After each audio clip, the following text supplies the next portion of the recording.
시편 145장. 왕이신 나의 하나님이여, 내가 주를 높이고 영원히 주의 이름을 송축하리이다. 내가 날마다 주를 송축하며 영원히 주의 이름을 송축하리이다. 여호와는 위대하시니 크게 찬양할 것이라. 그의 위대하심을 측량하지 못하리로다. 대대로 주께서 행하시는 일을 크게 찬양하며 주의 능한 일을 선포하리로다. 주의 존귀하고 영광스러운 이용과 주의 기이한 일들을 나는 작은 소리로 읊조리리이다. 사람들은 주의 두려운 일의 권능을 말할 것이요, 나도 주의 위대하심을 선포하리이다. 그들이 주의 크신 은혜를 기념하여 말하며 주의 의를 노래하리이다. 여호와는 은혜로우시며 긍휼이 많으시며 노하기를 더디하시며 인자하심이 크시도다. 여호와께서는 모든 것을 선대하시며 그 지으신 모든 것에 긍휼을 베푸시는도다. 여호와여, 주께서 지으신 모든 것들이 주께 감사하며 주의 성도들이 주를 송축하리이다. 그들이 주의 나라의 영광을 말하며 주의 업적을 일러서 주의 업적과 주의 나라의 위엄 있는 영광을 인생들에게 알게 하리이다. 주의 나라는 영원한 나라이니 주의 통치는 대대에 이르리이다. 여호와께서는 모든 넘어지는 자들을 붙드시며 비굴한 자들을 일으키시는도다. 모든 사람의 눈이 주를 앙망하오니 주는 때를 따라 그들에게 먹을 것을 주시며 손을 펴사 모든 생물의 소원을 만족하게 하시나이다. 여호와께서는 그 모든 행위에 의로우시며 그 모든 일에 은혜로우시도다. 여호와께서는 자기에게 간구하는 모든 자 곧 진실하게 간구하는 모든 자에게 가까이 하시는도다. 그는 자기를 경외하는 자들의 소원을 이루시며 또 그들의 부르짖음을 들으사 구원하시리로다. 여호와께서 자기를 사랑하는 자들을 다 보호하시고 악인들은 다 멸하시리로다. 내 입이 여호와의 영예를 말하며 모든 육체가 그의 거룩하신 이름을 영원히 송축할지로다. 하늘에 계신 우리 아버지여, 이름이 거룩히 여김을 받으시오며 나라가 임하옵시며 뜻이 하늘에서 이룬 것 같이 땅에서도 이루어지이다. 오늘날 우리에게 일용할 양식을 주옵시고 우리가 우리에게 죄 지은 자를 사하여 준 것 같이 우리 죄를 사하여 주옵시고 우리를 시험에 들게 하지 마옵시고 다만 악에서 구하옵소서. 대개 나라와 권세와 영광이 아버지께 영원히 있사옵나이다. 아멘.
오늘 함께 오신 하나님의 말씀은 구약성경 민수기 18장 21절부터 32절까지 말씀입니다. 구약성경 226쪽이 있습니다. 본문 중에서 21절부터 24절까지만 제가 봉독해 드리겠습니다. 내가 이스라엘의 11조를 내 자손에게 기업으로 다 주어서 그들이 하는 일, 곧 회막에서 하는 일을 감나니 이후로는 이스라엘 자손이 회막에 가까이 하지 말 것이라 죄값으로 죽을까 하노라. 그러나 레위인은 회막에서 봉사하며 자기들의 죄를 담당할 것이요 이스라엘 자손 중에는 기업이 없을 것이니 이는 너희 대대에 영원히 율례라. 이스라엘 자손이 여호와께 거제를 드리는 11조를 레위인에게 기업으로 주었으므로 내가 그들에 대하여 말하기를 이스라엘 자손 중에 기업이 없을 것이라 하였노라. 아멘. 예수 그리스도의 평강이 오늘도 여러분의 삶 가운데 풍성히 임하시기를 주님으로 간절히 축원합니다. 오늘 우리가 살펴보고 있는 이 본문은요, 제사장을 도와서 성막에서 하나님의 일을 하고 봉사를 담당하는 레위인의 분기신 11조에 대한 언급입니다. 사랑하는 여러분, 레위인들도 제사장들과 동일하게 하나님께 헌신된 자들이었습니다. 그렇기에 그들에게는 다른 분깃이 주어지지 않았습니다. 이에 하나님께서는 이스라엘 자손들로 하여금 소득의 11조를 바치게 해서 그것으로 레위인들이 생계를 유지할 수 있도록 하셨습니다. 또한 본문 25절 이하의 말씀을 보면 레위 자손들은 자신들이 이스라엘 자손들에게 받은 그 11조 가운데 또 10분의 1을 떼어서 하나님께 11조를 드려야 되는데요. 이것이 제사장의 분깃이 되었습니다. 사랑하는 여러분, 이러한 11조의 원리는 그것을 바치는 자나 드리는 자 그 모두가 모든 것은 하나님께로부터 더 나았다라고 하는 것을 알려주고 있습니다. 이런 의미에서 11조의 원리는 지금까지 우리에게 매우 중요한 제도가 되고 있습니다. 그렇다면 오늘 말씀을 통해서 우리가 기억해야 될 것이 무엇인지 잠시 살펴보고자 하겠습니다. 첫째, 하나님께서는 맡은 자에게 충성을 요구하십니다. 본문 23절 말씀입니다. 그러나 레위인은 회막에서 봉사하며 자기들의 죄를 담당할 것이요 이스라엘 자손 중에는 기업이 없을 것이니 이는 너희 대대의 영원한 율례라. 이것은 여러분, 레위 자손들이 자신들의 임무를 소홀히 해서 다른 사람이 성막에 가까이 함으로 인해서 성막이 더러워진다면 그 책임을 레위인들이 지게 될 것이다 라고 하는 하나님의 엄중한 경고이고 또한 말씀입니다. 결국 이 말씀은 하나님께서 레위인들에게 자신들에게 맡겨진 그런 책무 그리고 자신들에게 맡겨진 그 임무를 충성을 다해서 행할 것을 지금 요구하고 계십니다. 사랑하는 여러분, 이처럼 하나님께서는 맡은 자들에게 절대적인 충성과 헌신을 요구하십니다. 그렇다면 이것을 우리에게 적용해 보고자 합니다. 사랑하는 여러분, 우리에게도 하나님께서 맡기신 일들이 있으십니다. 은사와 달란트 그리고 직분에 따라서 하나님께서 우리 가운데 맡기신 일들이 있고 또한 맡기신 것들이 있다는 거예요. 맡겨주신 사명들이 있다라는 것입니다. 그렇다면 여러분은 그러한 일들, 그러한 사명들을 어떻게 감당하고 계십니까? 혹 어떤 사람들은 나에게 주신 그 달란트 그리고 은사들 그리고 일들이 한차든 것이다 그리고 작은 것이다 라고 여기면서 소홀해합니다. 그것을 최선을 다해서 하지 않고 충성을 다하지 않습니다. 여러분, 혹시 여러분들도 이러고 있지는 않으십니까?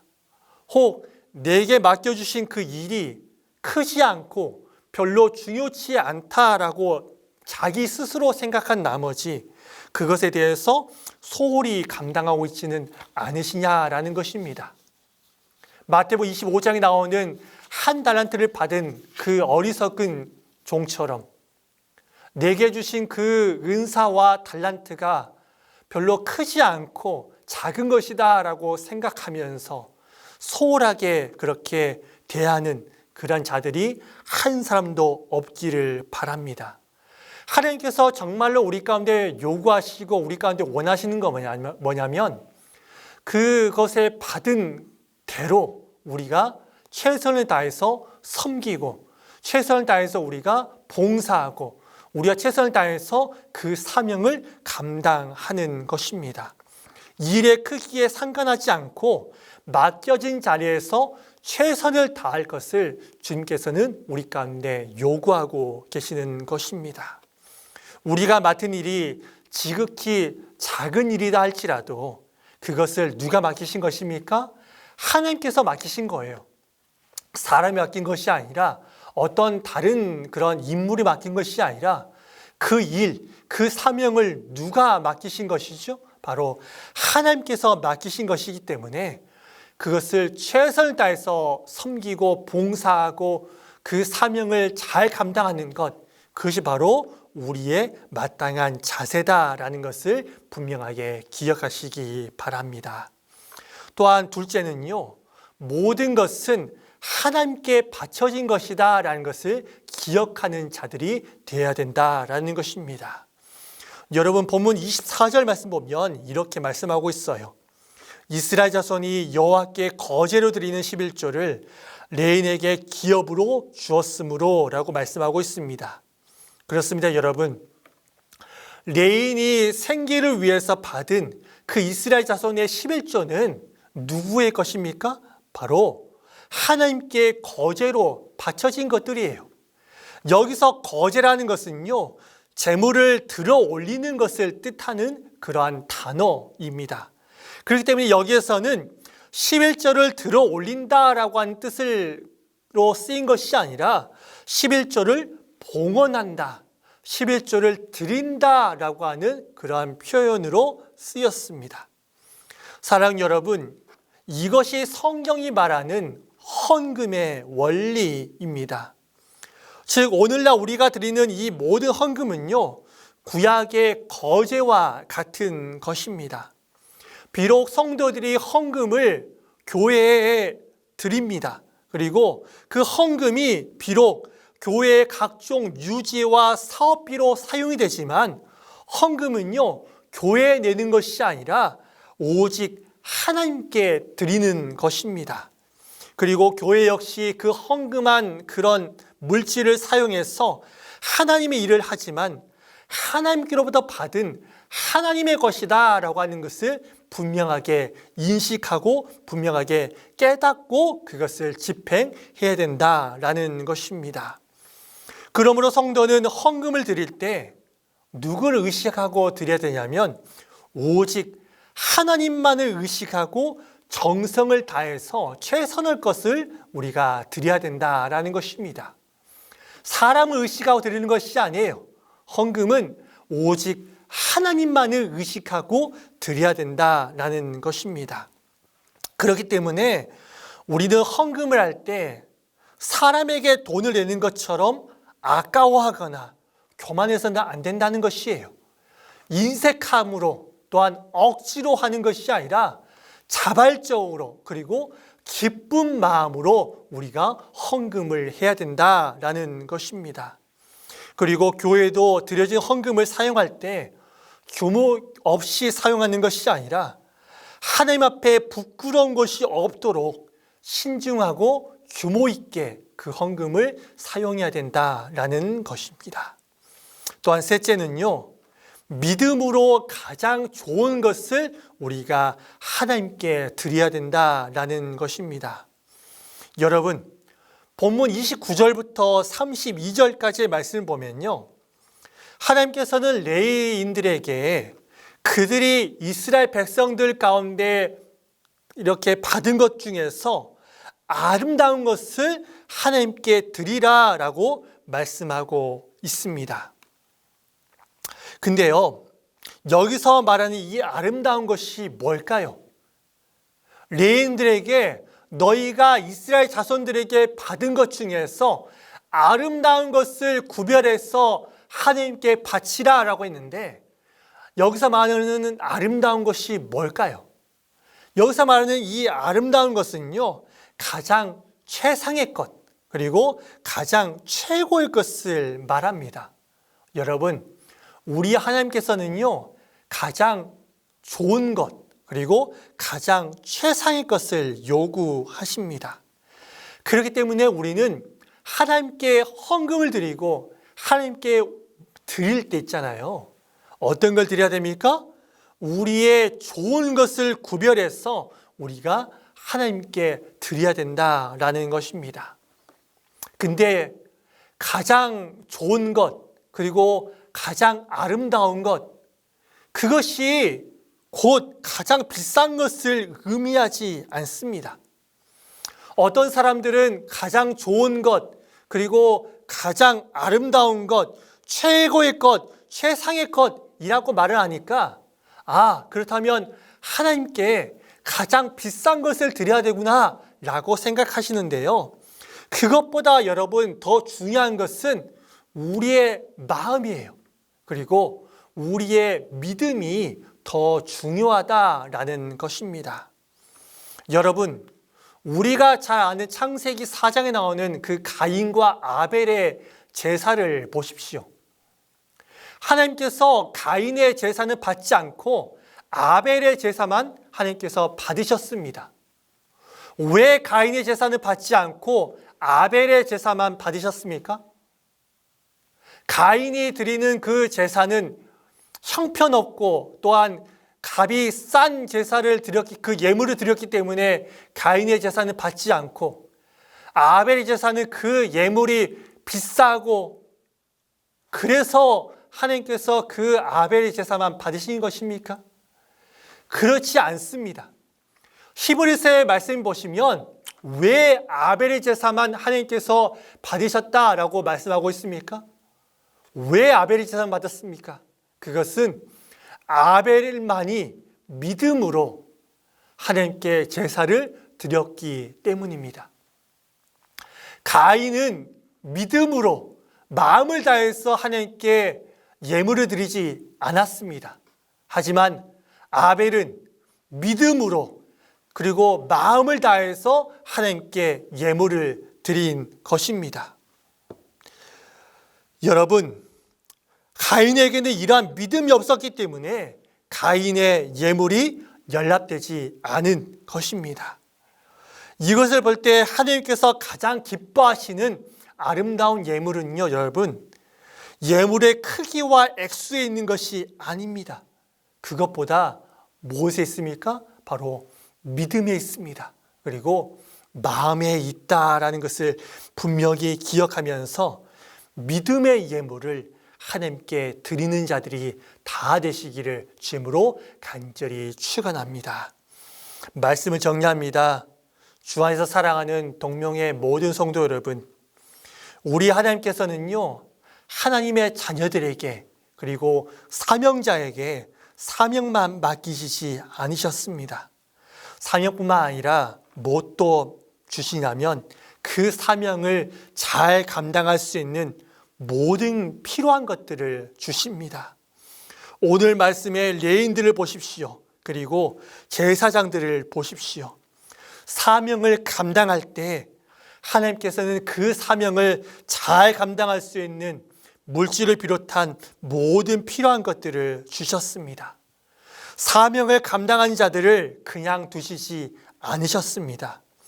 하나님께서 그들을 입히시고 먹이시고 그들의 입을 채우셨습니다.